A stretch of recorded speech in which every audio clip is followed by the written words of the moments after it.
پھر حضرت عائشہ رضی اللہ تعالی عنہا پر اور نبی پاک صلی اللہ علیہ وسلم کے رشتے کو لے کر کے جو وواد کھڑا کیا یا گستاخی کرنے کی کوشش کی گئی، وہ ذرا اپنے دھرم و گرو کی زندگی بھی دیکھ لیتے،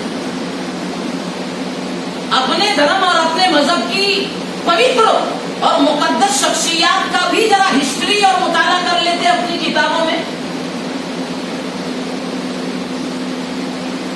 لکھا ہے، تاریخ ہے، اور بالکل جو ہے فٹ تاریخ ہے اور بالکل صحیح ہے کہ سیتا جی کی عمر جب رام جی نے ان کے ساتھ شادی کی تو صرف اور صرف 6 برس کی تھی۔ اگر یہ اعتراض ہمارے نبی کے اوپر اگر کرتے ہو تو یہ اعتراض تو پہلے تمہارے دھرم و گرو پر ہوتا ہے۔ ہم نہیں کہہ رہے یہ بات، خود آپ کی کتابوں کے اندر یہ بات لکھی ہوئی ہے۔ اور اس سے آگے بڑھ جاؤ، رام جی کے بھائی لکشمن جی تھے اور ان کی بیوی تھے ارمیلا ہے۔ ارمیلا جی کی شادی، لکشمن کی جو شادی، دونوں کی جو عمروں میں ڈفرینس ہے اور جو فرق ہے وہ اس سے بھی کم انتر ہے۔ کیوں؟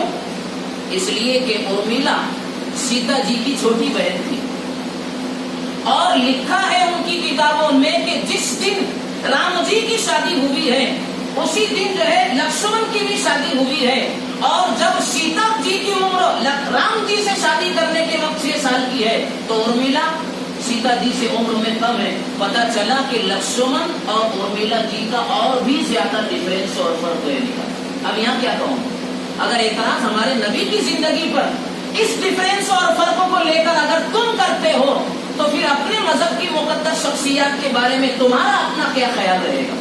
لیکن ہم یہ بات نہیں کہتے، ہمارا اسلام اور ہمارا دھرم کسی بھی مذہب کے کسی بھی انسان کی اور مقدس شخصیات کے بارے میں برا بھلا کہنے کی اور ان کا اپمان کرنے کی اور ان کی عزت و آبرو میں کسی طرح کی کوئی ووادک بات کہنے کی اسلام اجازت نہیں دیتا ہے۔ قرآن کریم میں باقاعدہ صاف کہا گیا ہے، لا تسبوا الذین یدعون من دون اللہ فیسبوا اللہ عدوا بغیر علم۔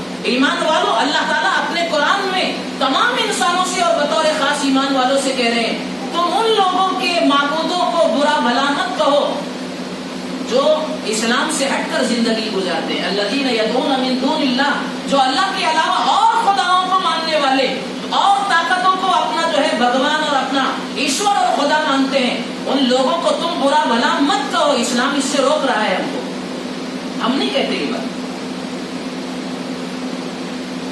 اب اسلامی نقطۂ نظر کیا ہے شادی کی عمروں کے سلسلے میں، ذرا اس کو بھی سمجھنا ہے۔ دیکھو، ہم لوگوں کو کوئی بھی واقعہ ہو جائے صبر سے اور تھوڑا اپنے آپ کو خاموش رکھنے کی ضرورت ہے۔ سوشل میڈیا کا غلط استعمال کرنے کی وجہ سے اس وقت ہم لوگ بہت ساری مصیبت میں پڑ رہے ہیں۔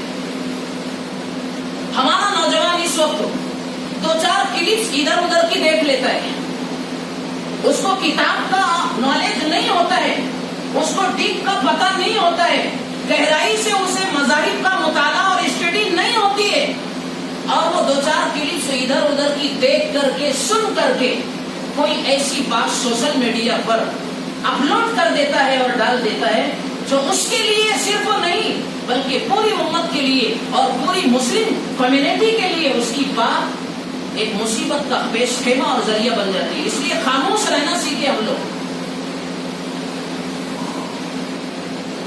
اسلام کا نقطۂ نظر کیا ہے اس کو سمجھے۔ کسی کو خاموش کرنے کے لیے یا کسی کے اعتراض کا جواب دینے کے لیے ہمارے پاس مطالعہ بھی تو چاہیے، ہمارے پاس فل اسٹڈی بھی تو چاہیے، گہری واقفیت اور معلومات بھی تو چاہیے۔